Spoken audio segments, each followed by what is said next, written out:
పల్నాడు జిల్లా నరసరావుపేటలో ఎమ్మెల్యే జూలకంటి బ్రహ్మానందరెడ్డి సమీక్షా సమావేశాన్ని నిర్వహించారు.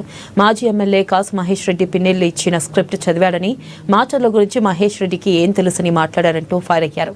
తనపై చేసిన వ్యాఖ్యలను మహేష్ నిరూపిస్తే రాజకీయంగా తప్పుకుంటానన్నారు జూలకంటి బ్రహ్మానందరెడ్డి. సరే, మా తాత కాసు బ్రహ్మానందరెడ్డి ముఖ్యమంత్రి, మా అయ్య వెంగళరెడ్డి జిల్లా పరిషత్ చైర్మన్ అంటావు. సరే, వాళ్ళు కాసు అయితే మీ నాయన అరకాసు అయ్యాడు, నువ్వు ఇప్పుడు పావు కాసు అయ్యావు. అసలు మాచర్ల గురించి మీకేం తెలుసని మాట్లాడుతున్నావు? మాచర్లలో ఎన్నికల రోజు, ఎన్నికల ముందు, ఎన్నికల తర్వాత ఎన్ని అక్రమాలు జరిగాయో నీ కళ్ళకి ఎవడన్నా గంతలు కట్టాడా? నీ చెవిలో ఎవడన్నా సీసం పోసాడా? స్క్రిప్ట్ చదివి రాసి ఇవ్వగానే చదవటం కాదు, దాంట్లో ఏముందో కూడా చూసుకోవాలా. నేను పారిపోయానా? ఎప్పుడు పారిపోయాను? నువ్వు పారిపోయావు.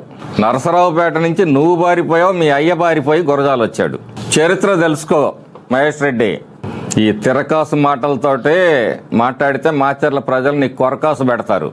ఒక విగ్రహాల దొంగ, ఒక అవినీతి పరుడు, ఒక దోపిడీదారుడు మీ జిల్లా పార్టీ అధ్యక్షుడు. దౌర్భాగ్యం.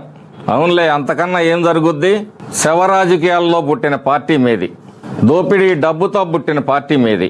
ఇంతకన్నా గొప్ప వ్యక్తులు మీ జిల్లా అధ్యక్షులు ఎక్కడ దొరుకుతారు?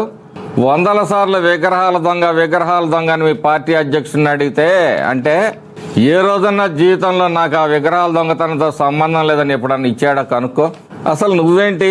1972 కాసు రాఘవమ్మ బ్రహ్మానందరెడ్డి కాలేజ్ ప్రభుత్వ భూమి, గజం రూపాయిన్నర 2 రూపాయలకు ఇచ్చారు.